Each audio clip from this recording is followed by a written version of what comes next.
COP27, President Shukri, Your Majesties, Excellencies, dear friends. In just days, our planet's population will cross a new threshold. The 8 billionth member of our human family will be born.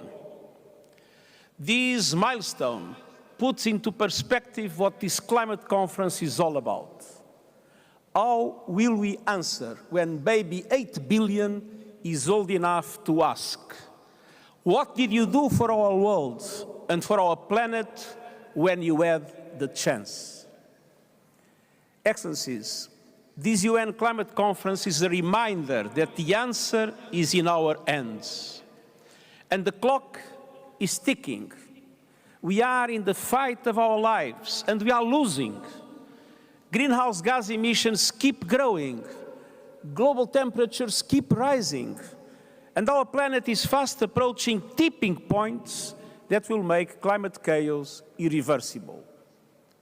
We are on a highway to climate hell with our foot still on the accelerator. The war in Ukraine, other conflicts have caused so much bloodshed and violence and had dramatic impacts all over the world. But we cannot accept that our attention is not focused on climate change. Okay, a study is estimating the world has 9 years to prevent catastrophic global warming. The Global Carbon Budget 2022 found that that's how long it will likely take nations to run through their remaining carbon budget if they don't take action to significantly reduce greenhouse gas emissions. The goal of the Paris Agreement is to limit warming to 1.5 degrees Celsius above pre-industrial levels. The report found that to avoid warming above 1.5 degrees, the nations of the world would have to cut emissions by about 1.4 billion tons in just 1 year. Let's check in now with John Farley. Some scary statistics there, John. Yeah, it's unfortunate. It would be nice if all that you just read weren't true. But we really do have to take a very serious look at this because, yeah, we're heading in the wrong direction and we have to do stuff fast to reverse what's going on.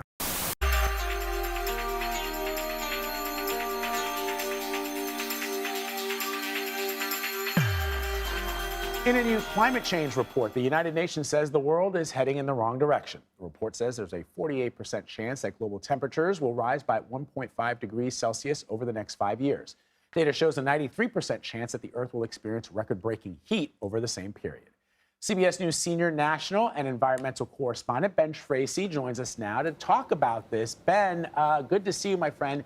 So we keep hearing about these ambitious promises and plans proposed by countries, including here in the United States, to cut their greenhouse emissions, but we haven't seen that happening. I mean, I wonder, oftentimes I think people feel like it's just one way to look good on the world stage. You deliver a nice speech at the UN, and then the political realities of being able to get these things done through either the Congress here in the United States or parliaments anywhere else is very difficult. Yeah, you hit it right on the head there. That is the problem. These are just promises. These are things people put on paper. They're things they say in public. And there's really no repercussion for countries that don't meet the goals that they have put out there. The second issue is we're still burning fossil fuels, and we're burning them at near record levels. You know, during the height of the COVID lockdowns, when everyone was stuck at home and no one was driving to work, greenhouse gas emissions fell by about 5%, but we are now back to pre-pandemic levels and then some. So we have not made progress on this front. And you mentioned, you know, for instance, the promises here in the United States. President Biden has promised to cut greenhouse gas emissions by about 50% by 2030. But even with all the climate measures in the latest Inflation Reduction Act that was passed by Congress, we're only on track to get to about 40%. Now, that's a whole lot better than where we've been, but it's not going to meet that goal that President Biden laid out there. And what the UN is saying in this report is that countries need to be about 7 times more ambitious than they are currently if we're going to keep warming below 1.5%. So or 1.5 degrees rather. So there is a lot of work to do on this front. I know that we've already seen, areas of this planet melting that didn't melt before. I'm thinking about Siberia and how we're suddenly like uncovering mammoth carcasses that have been buried for, thousands of years. The goal is to keep warming at or below 1.5 degrees Celsius. What happens if we go beyond that? Well, I know sometimes this 1.5 degrees Celsius can feel like this magic number because it's the number we always talk about. But basically, this is just what scientists believe is the level at which, if we go beyond that, we're going to experience worst impacts of climate change. If we can keep it below 1.5, we can manage this to some degree. But keep in mind, we're only at about 1.1, 1.2 right now, and think of the things we're already seeing. So the fear is if we go above 1.5 degrees, we could reach what they're calling tipping points. And there's a new report out just this month that shows that some of those tipping points could be pretty dramatic, including kind of an abrupt thawing of permafrost in the Arctic. You could have mass melting of ice sheets in Greenland and Antarctica that would raise sea levels. So there is real concern here in terms of flirting with that number and how far above it we go. Right now, it does look like it's baked into the cake that we will exceed 1.5 degrees at some point. The question is, how far does it go above that? And can we bring that down by rapidly cutting our greenhouse gas emissions? So this is very dire. I mean, it doesn't sound dire. It is dire. Summer, we've seen extreme heat and flooding.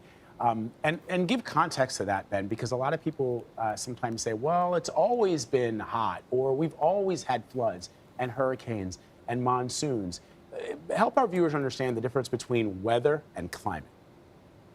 Yeah, or people think this is all just kind of game over, that, this train is moving down the track and there's nothing we can do about it. I interviewed Al Gore last year, and he said something that just really stuck with me. He says, too often people are going from climate denial to climate despair without stopping in the middle and actually doing something about it. And we should keep in mind that this really is still in our control. It's up to us if we want to cut our greenhouse gas emissions, because we know that that is what is warming the planet. If we stop putting all that stuff up there, we can actually stop the warming, and at some point we can reverse some of this. So there is some hope out there. The question is, are we going to actually do it? And to your question about weather and climate, we see this summer, for instance, record flooding, record heat waves. Climate change doesn't necessarily cause a heat wave to happen, but when one does happen, it makes it a whole lot worse. So it can be longer, it can be more punishing. If we have record rain, you'll get a lot more rainfall because the atmosphere is wetter. So climate change basically just makes everything more extreme that might have happened already.